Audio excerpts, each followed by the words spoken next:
at 15, 16 years old, everybody tells you you're not ready for a serious relationship, you're not ready for this kind of stuff, and you might feel like you are. You might feel like you could have a boyfriend and you could get married, and you're old enough to get married in some states and all this stuff. Song that I could sing, but I can try for your heart. But the reason they say that is because, one, you have so many life lessons to learn. Age doesn't do anything, it's the wisdom that you get. And just because we say you're not old enough doesn't mean physically. We just think you need to acquire as much wisdom and experience as possible before you section your life off to one single person. You need to make sure that that's somebody that you want to. So it's important to meet different people, date different people, and find out what you like about them. And on the other hand, girls, I feel like girls are ready for a serious relationship at 16 years old. I feel like they have no problem with that kind of commitment and that kind of relationship. My concern is that guys are not.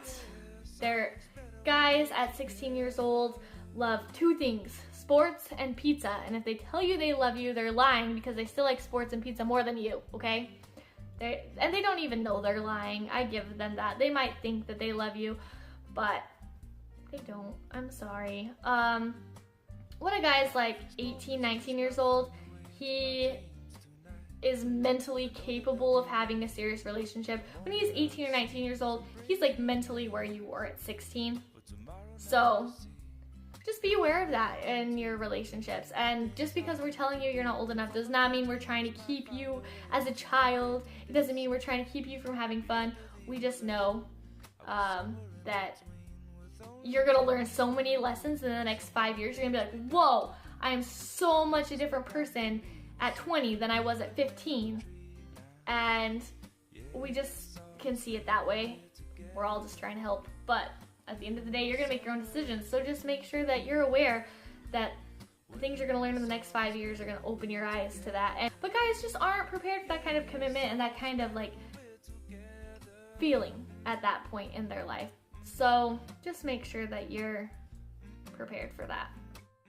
Make sure you get to know, be friends with, date lots of different people while you're in high school, but make sure that you're reserving yourself in some ways. If you kiss every single guy you date and you date a different guy every week, then you're gonna be seen as easy.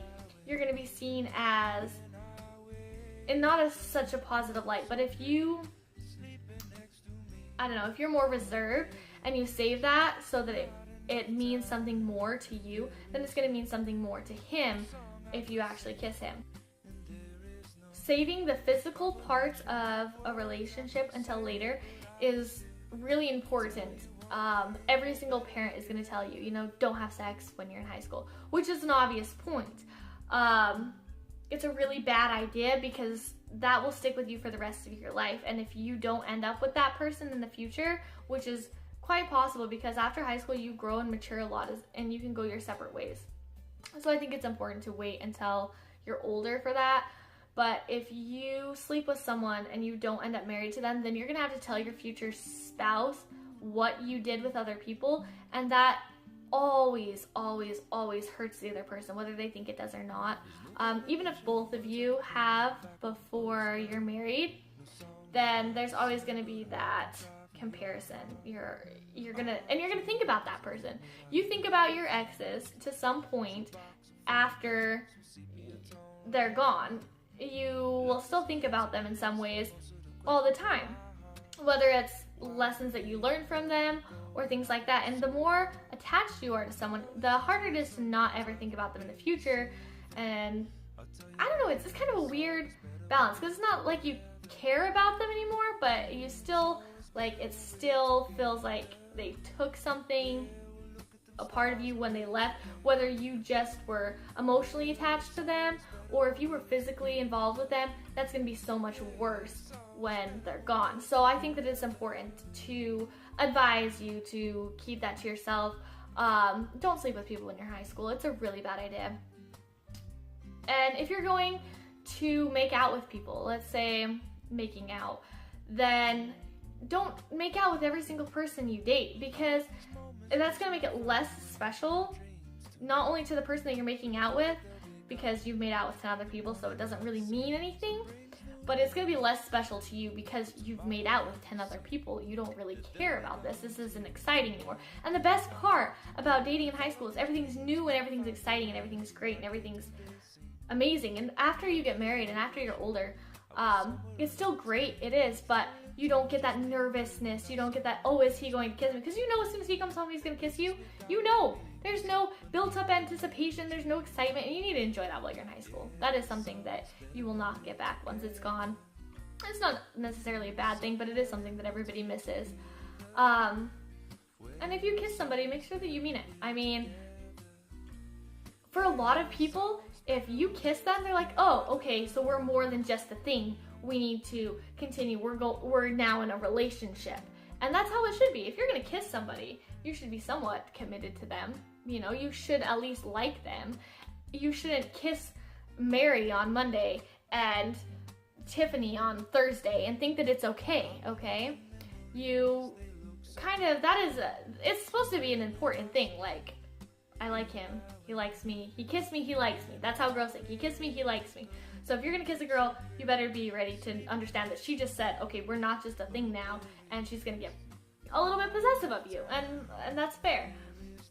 So if you're not ready for that, keep your lips to yourself.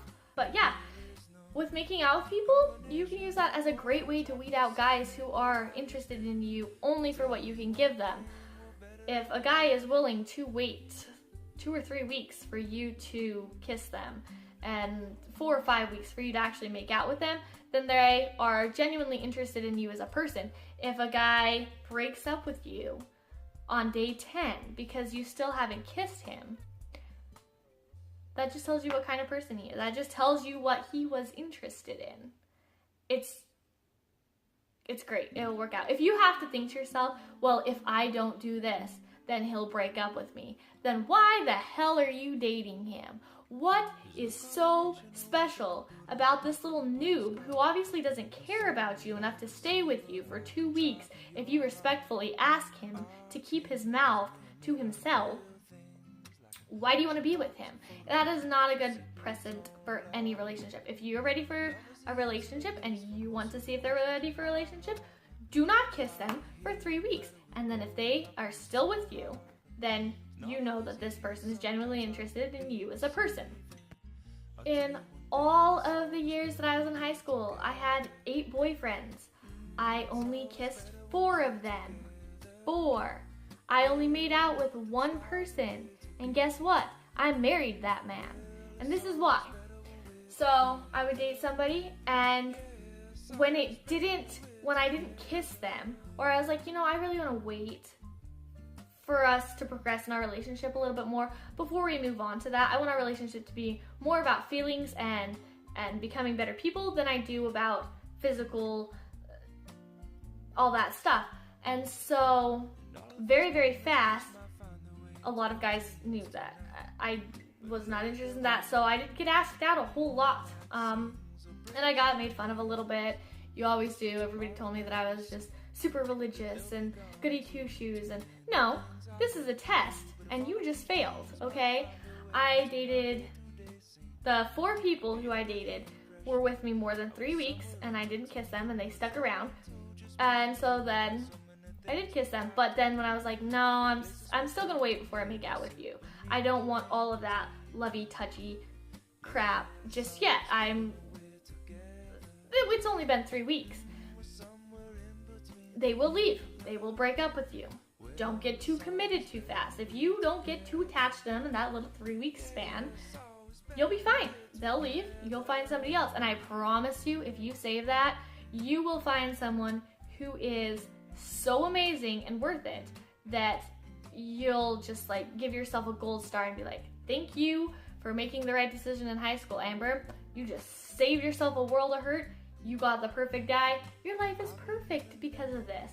And in high school, I thought that I was just weird because I was so, this is how it's gonna be.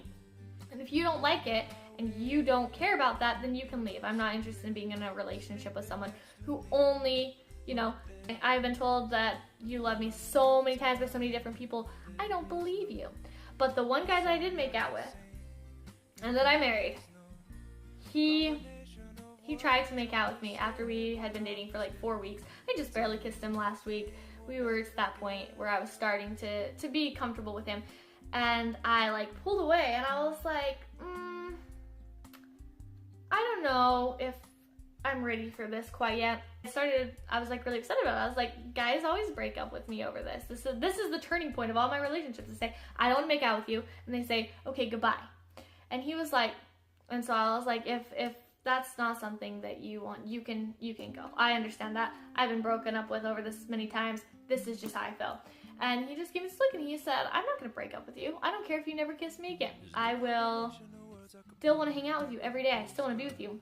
And when he said that, and he was so genuine and what he said with that, I just like took a step back and I was like, well then, my whole life I've waited for a guy to say that. You finally said the right words. I'm going to marry you. Like, yes, I will make out with you. Yes, I'm going to be your girlfriend. Yes, please don't leave now, because now I'm instantly in love with you, and that just affirmed it. So yeah, anyway, that's my great little story on how to weed out all the jerks. All the jerks and the psychopaths will leave on their own if you don't make out with them. And then the people who stay are genuinely interested in you, and you can go from there to build your relationship. It's all about respect, being comfortable with each other, and kind of understanding. So hopefully, if you watched this, you're one of my sisters or my cousins or all of those younger mini-me girls who are so important in my life, and I want you to know how to weed out the jerks and the psychopaths, because that is so important. And I want you to be happy too. Good luck. Thanks for watching.